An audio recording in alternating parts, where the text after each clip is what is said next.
前回のあらすじ。家賃を受け取りに、玲子の部屋に向かったひろみだったが、玲子は亡くなっていた。そしてひろみ宛ての封筒が玲子の部屋に。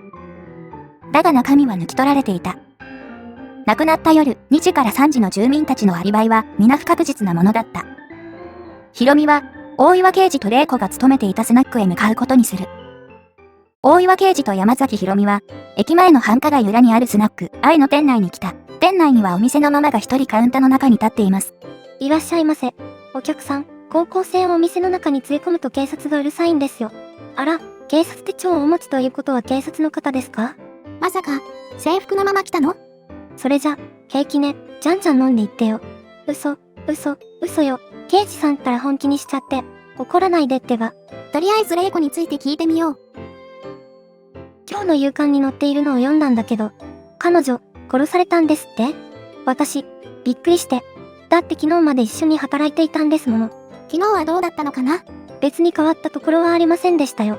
昨日はお客さんも少なかったので、いつも通り午前1時半にはお店を出て帰りましたよ。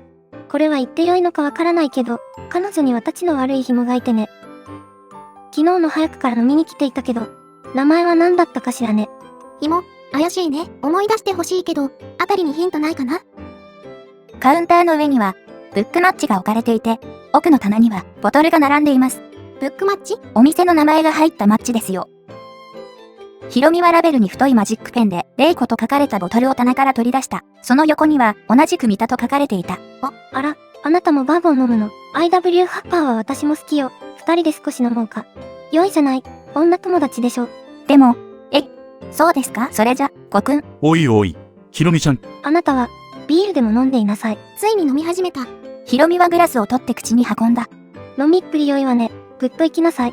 結構いけるわね。そのボトルを見て思い出したけど、玲子ちゃんの彼の名前、三田さんって言ってたわね。飲んだ甲斐があったかな。そうだ、マッチもらおう。で、三田のことを聞いてみよう。彼はすぐに血が頭に上る性格なので、彼女は生傷が絶えなかったみたいね。彼女は別れたがっていたみたいよ。なるほどね。ひろみは大岩にマッチを差し出しました。俺は使わないからいらないよ。それよりマッチに書かれている、パブ、弁じ手なんだ。パブ、現時点、この店の旗にあるパブだけど、玲子ちゃんの彼がよく出入りしていたみたいよ。なるほど。そっちも聞き込みかな。ひろみは自動販売機で買い求めたポカリスエットを片手に、大岩刑事と女子大生パブ、現地にやってきました。ウイスキーはきつかったか？青山学園、1年のスーです。慶応電鉄大学、2年のミカです。早速、三田のこと聞いてみよう。三田さんならよく遊びに来るわよ。帰ったら、うちのエミちゃんのお気に入りみたいなのよね。私たちもいるのに失礼よね。エミちゃん？今日はお店を休んでいるわね。休みか。三田の居場所聞ける？さあ、知らないわよね。ミカ、うふふ。すごい知ってそう。パンチパーマ頭の人よ。エミちゃんのどこがよって付き合っているんだか。エミちゃんは？さあ、気まぐれで休む子だから、いつ出てくることか知らないわ。さっきの感じだと、ミカが知ってる？なんで私が知っているのよ。エミちゃんが知っているんじゃないの？私にじゃなく、エミちゃんによく聞いてみた方が良いんじゃないの？そういえば、このマッチの裏にエミちゃんが電話番号を書いて、三田さんに渡していたんじゃなかったかな。そう言って、自称女子大生がブックマッチを開くと、マッチの裏に電話番号が書かれていました。この電話番号から住所を探すのは簡単さ。そうか。このマッチ三田があのスナックで置いていったんだもんね。二人は、エミの住むフラワーマンションに着いた。エミの部屋のドアをノックすると、女性が出てきた。どちら様？警察が何の用なの？三田のこと聞いてみよう。彼とは腐れ縁ね。お店にたまに来て私の付けで飲んでいくの。玲子のことは知らないかな？わはん、刑事さんと、そこのおちびさんが来たのはそのことね。新聞に詳しく書いていたわね。私は関係ないわ。直接三田に聞いたら。新聞に三田のことは載ってないだろうから、三田から聞いた？さあね、私が彼の部屋に行くことはないから知らないわ。三田が昔付き合っていたお店のミカに聞いたらわかるんじゃないかしら。やっぱりミカが知ってるんじゃないの？ミカは知らないって言ったって？嘘をついてるのよ。もう一度、聞いてみたら。というわけでお店に戻ってきたよ。わかったわ。教えるわよ。言うわよ。大岩刑事は三田の住所を手帳に控えた。よし、これで三田の家に行けるね。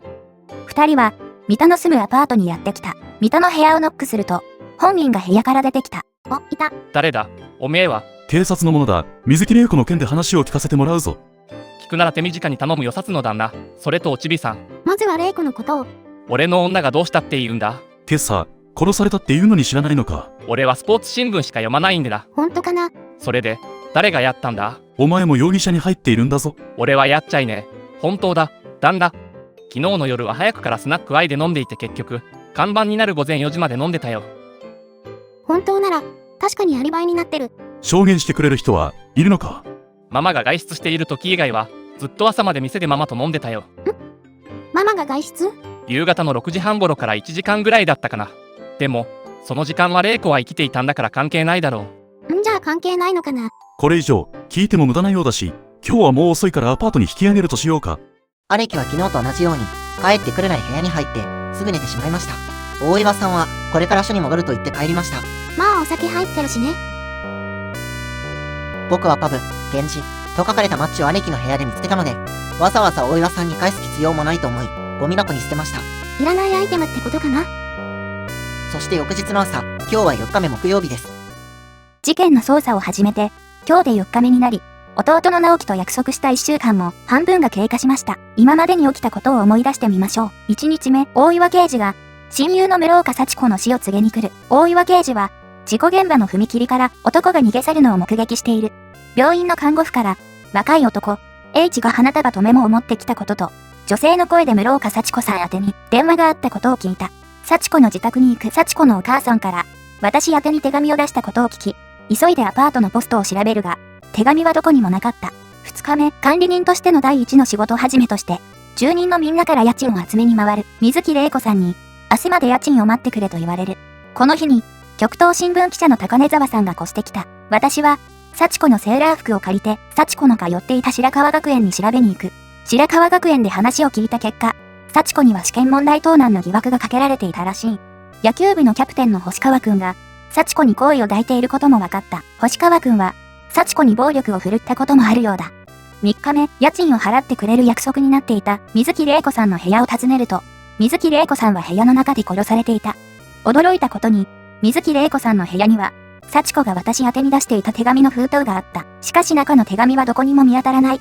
夕方になって大岩刑事さんと2人で、水木さんのアルバイトしていたスナック、愛に出かけ、そこのママさんから、水木さんの紐の三田のことを聞く。三田の行きつけのパブ、源氏で、愛人のエミさんのことを聞く。三田は自分のアパートにいた。アリバイが確認され、容疑者探しは振り出しに戻った。そして4日目、いつものように直樹に起こされ、私の朝が始まった。ちょっと早いですがキリがいいので、今回はこの辺りにしておきましょうか。新たな殺人も。結局、犯人はまだ見えてこないね。気になってるのは、玲子の金の心当たりって、もしかして、あの手紙の内容に関わってくるんじゃないかな。どうなんでしょう。その玲子も殺されてしまいましたし。それでは、次の動画でまたお会いしましょう。またね。